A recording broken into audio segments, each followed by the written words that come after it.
Yes, people. I'm back again. Greetings. My name is Ruben, and we come with the third part, uh, dealing with the history of Kemet, ancient Egypt. Yeah. In the last part, we was talking about the early dynastic period, containing the first and the second dynasties of Kemet. We're talking about the way that the first dynasty brought in the first time that the two wetland territories, the lower and the upper regions of Kemet, were unified for the first time and into one nation under King Nama.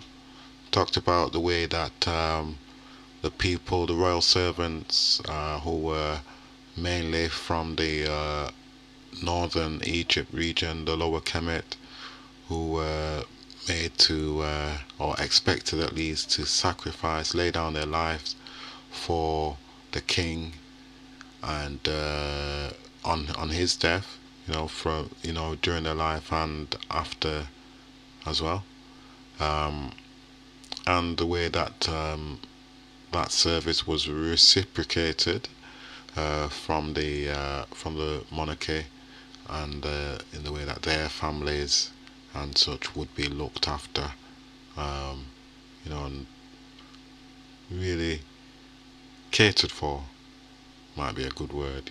So that was the first dynasty. The second dynasty kind of was a cooling of that situation. So I think like the first dynasty kind of marked the rough period of merging two societies together, and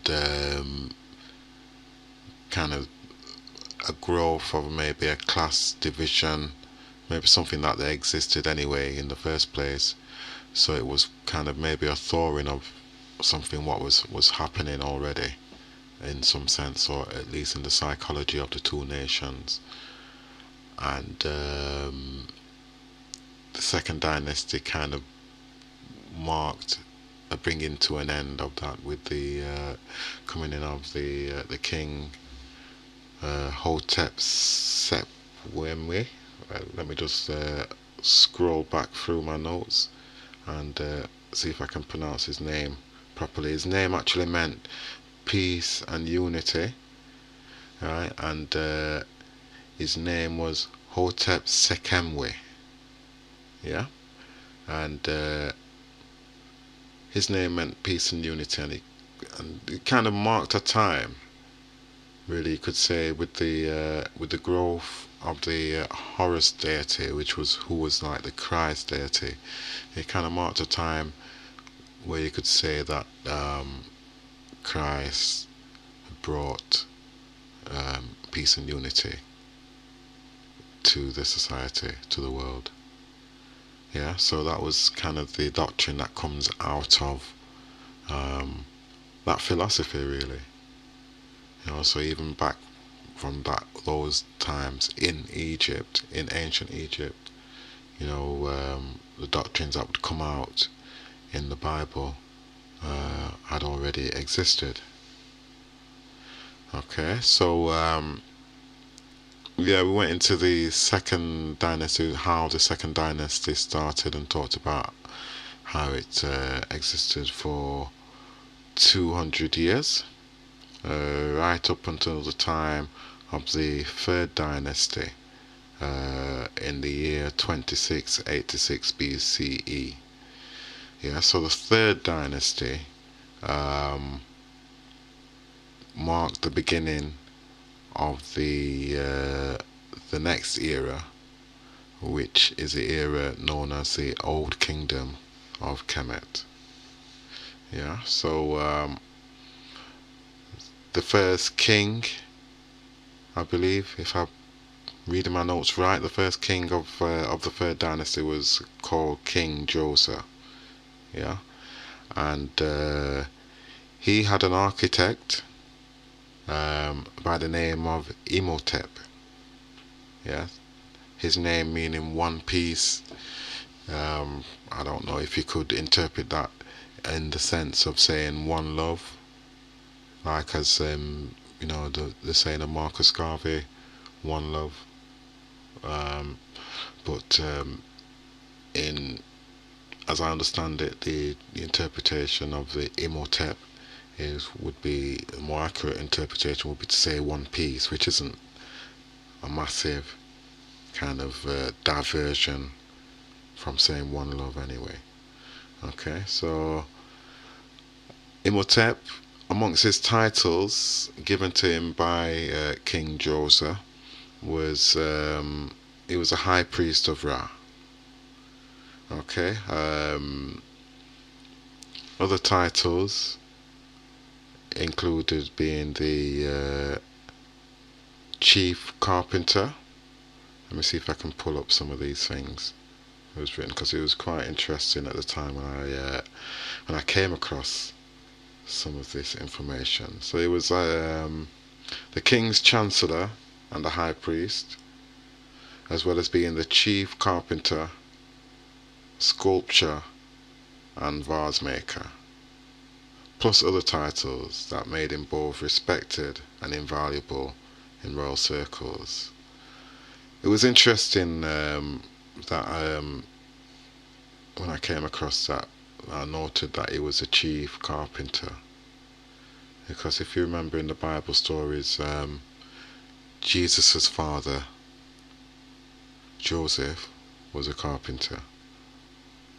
Yeah, and I remember coming across some research that I was doing. I was watching a documentary program actually, and they were talking about the carpenters of that time and their links to masonry, and they was attaching that trade with Freemasonry, and then linking that to the whole thing of the Freemasons and whatever, all these secret societies what come out in these modern times.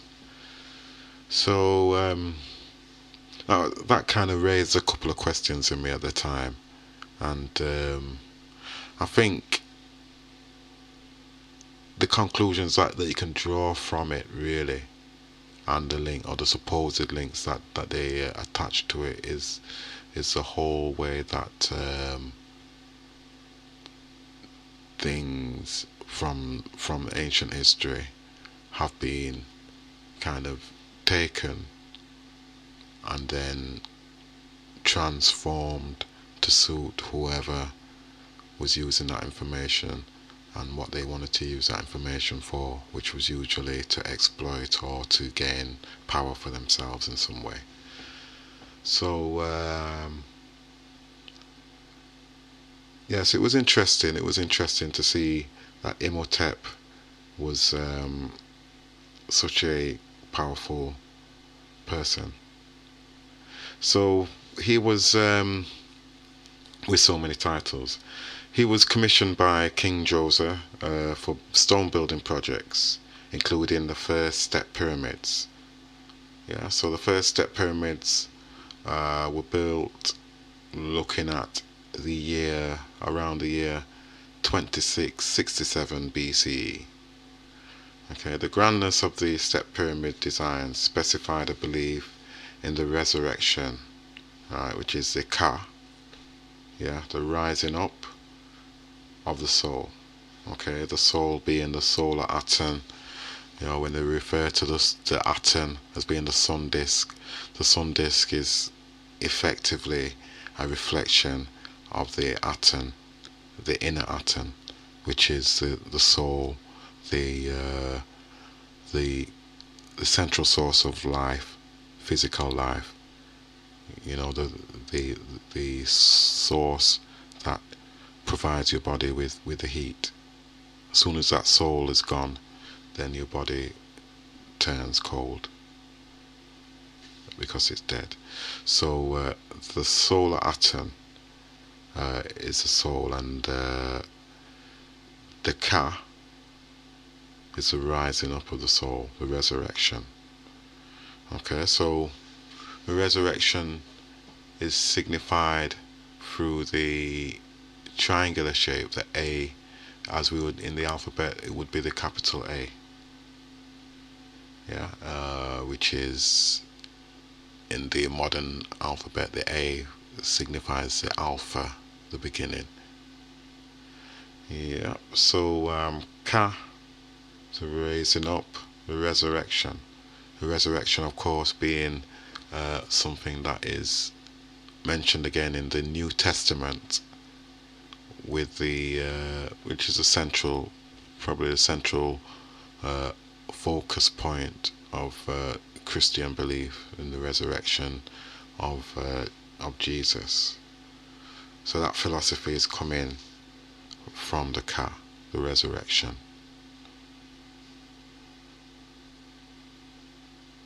So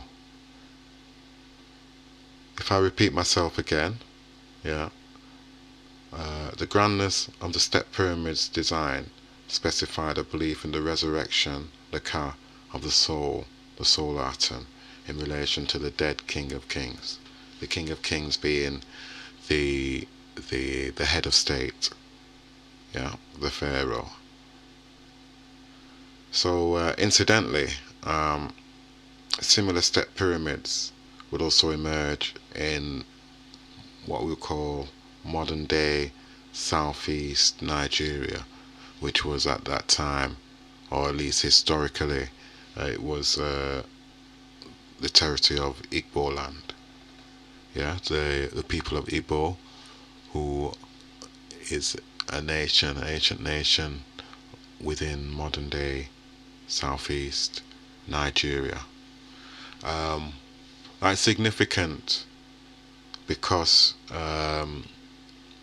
if we remember from the first installment, when we was talking about the pre-dynastic period, how there were links between lower Kemet and the Niger Delta region. Those links shown through the existing river that was flowing across what is now the Sahara, yeah, flowing across there towards Timbuktu, and kind of meeting onto a lake around there, and then which also links into the Niger River, which flowed down towards the Gulf of Guinea, which is where you will find the Igbo territory, not too far from that kind of region. So it's interesting that step pyramids would also emerge there. These step pyramids can be found if you go to that part of the world. These step pyramids can be found today there. So that would indicate that even at this time there were still links between Nigeria, what is now Nigeria, and Kemet. Yeah, it was interesting that I was speculating that Imhotep, because there are indications that there was a lot of foreign people who were working within the society, and even becoming nobles and things like that, becoming royal servants, and gaining titles and things like that, or even if those titles were civil on a civil level, or civil standing like civil servants or something like that. So I was speculating if Imhotep may have actually come from this region, Igbo land, before going into Kemet and serving the king there. But that is just speculation.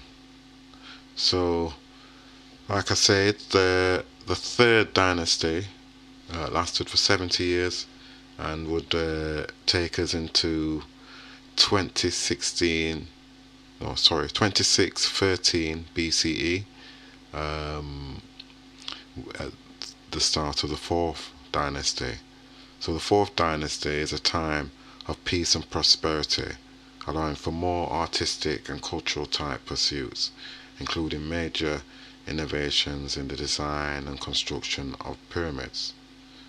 Yeah, there is also documented evidence of trade with other countries.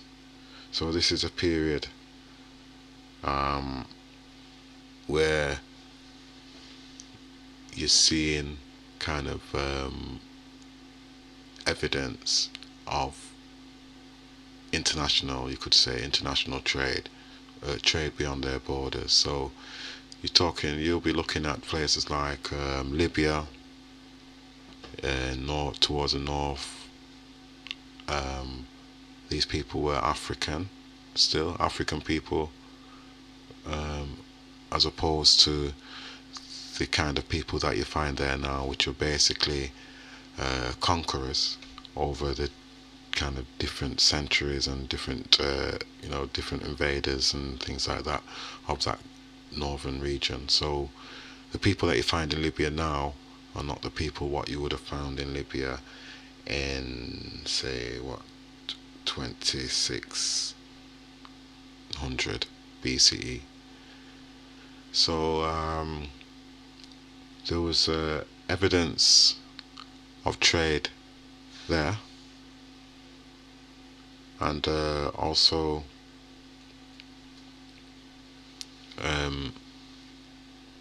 down south as well into Nubia. Okay, so we got also, I would say that there's also evidence going across west into what we'll call Mali now, Mali, Mauritania, again Nigeria, perhaps even as far west as Gambia. Yeah.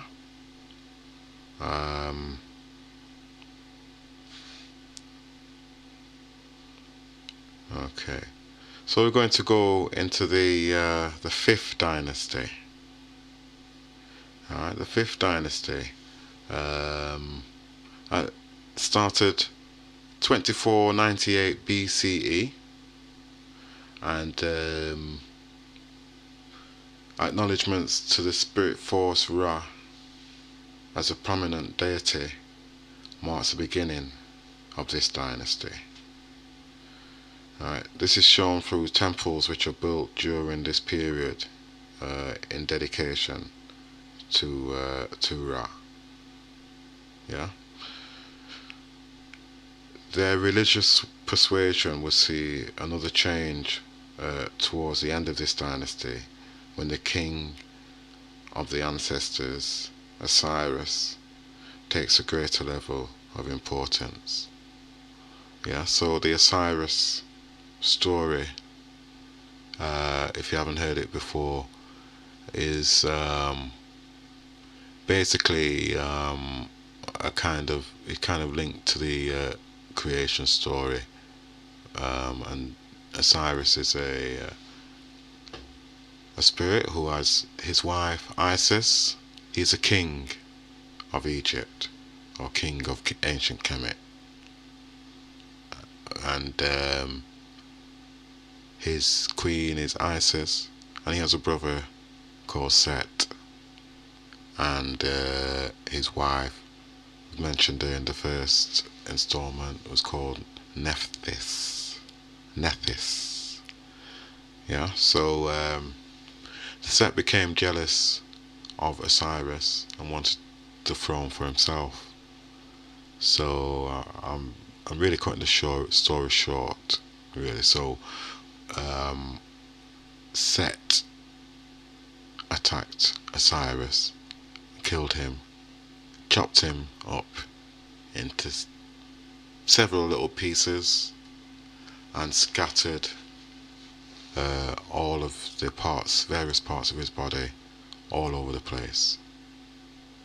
and his wife Isis cried for her husband, and because she'd not had a child, and so she cried to the Creator, praying that she could find her husband and put him back together again, and so that she could have her son and have the heir. And so the Creator have mercy on her, and with the help of Nephthys, Set's wife, they were able to find the various pieces of Osiris and put him back together. But the vital piece they couldn't find, was nowhere to be found. Okay, so the vital piece being his, what you might call his phallic organ. That was a vital piece for Isis, for her to be able to bear his child. So she had to fashion one herself, and in a roundabout way, without going into much detail, she was successful in being able to do that, and she had her son, and the son was Horus. Yeah, Horus being the sort of the Christ. You could call him the Christ, the original Christ deity. Okay. So that was the resurrection. That was the original resurrection. Isis bringing back Osiris so that they could have their child and reproduce. So this philosophy had grown up towards the end of the 5th dynasty. So not necessarily grown up towards the end, but certainly had begun taking prominence. So Osiris, who basically signifies the spirit of the ancestors. Yeah, so is the this is where the phrase the Book of the Dead comes from. So he's the father of the dead, to put it bluntly. But yeah, he'll be referred to as being the father, the ancestors, the father of the ancestors. So all the ancestors go to Osiris, and when we want to acknowledge our ancestors, we will find them in their place with Osiris. Okay, so that dynasty lasted for around 150 years, the 5th dynasty, and that was followed by the 6th dynasty, which began in the year 2345 BCE. Now, at this time, a sizable growth in the population and the power of the nobility throughout the society is noted, right? Because you have to remember that now the nobility is growing, right? And the nobility's loyalty is not necessarily towards a pharaoh, right? Because you have to remember now, after the 1st dynasty, if you remember from the last installment, the last video, right, the nobles were from Lower Kemet, and it was demanded of them that they sacrifice their life. They lay down their lives for the king. On the death of the king, their life is also at an end. Yeah? That system was done away with in the 2nd dynasty. Right? So now, before, when the system was when the king's dead, the new king rise, and he has now a new administration, a new he has a new beginning, a fresh start, yeah, a clean slate to work with. Now we have, uh, from the second dynasty on, we have all these powerful servants, these generals who are rich, paid by the royal court, or at least paid off by the royal court, and allowed to kind of use their influence, which they've gained within the royal court, to gain their own influence and power. Yeah, so they can set up their own power bases. So now during the 6th dynasty, this has grown to such an extent, right? This has grown to such an extent that some of these nobles are able to form their own armies. Yeah, some of these nobles are able to bypass the authority of the monarchy, and they don't even necessarily have any loyalty to the people of the country, to the nation itself. You know, some of these people are maybe they have Libyan heritage, maybe they have Nubian heritage, maybe they have Ghanaian or Malian heritage, maybe they have Canaan heritage, you know, and the way that they look upon things isn't going to be necessarily for the good of the people. They're looking at it for the good of themselves. Right? Their philosophy on things, even if they have adopted, should I say, some of the spiritual values and practices, their perspective isn't necessarily the same. You know, their inner kind of motivations are not necessarily coming from the same place as somebody who is brought up under that roots and has the ancestors, you know, who are the driving force for them in the way that they practice their spirituality and their way of life. Yeah, so the sizable growth in the population of the nobility during the 6th dynasty would lead to the decline of the absolute authority of the pharaoh. Okay, so with the power, influence and wealth they had amassed, right, it would see them, many of them, able to raise their own armies, right, and this would spark many kind of tribal and provisional conflicts and famine. Yeah, let me just dig a little bit deeper down, right, and we're talking about the growth of the nobility in the society, leading to the eventual, or at least contributing significantly to the fall of this dynasty. Yeah, so that was the next dynasty that would follow, the 7th dynasty. That would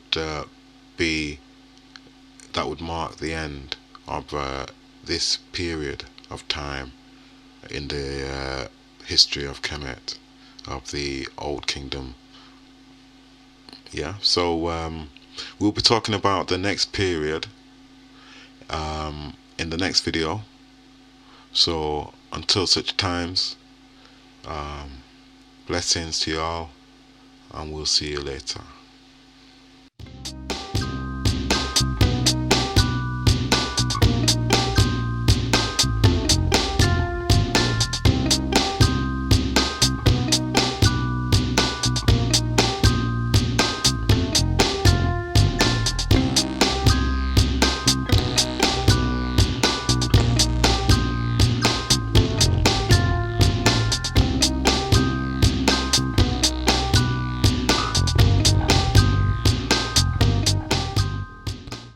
Yeah, so if you like the video and you like what we're dealing with, why don't you come and check us on our Facebook page, Afraka, Know Yourself.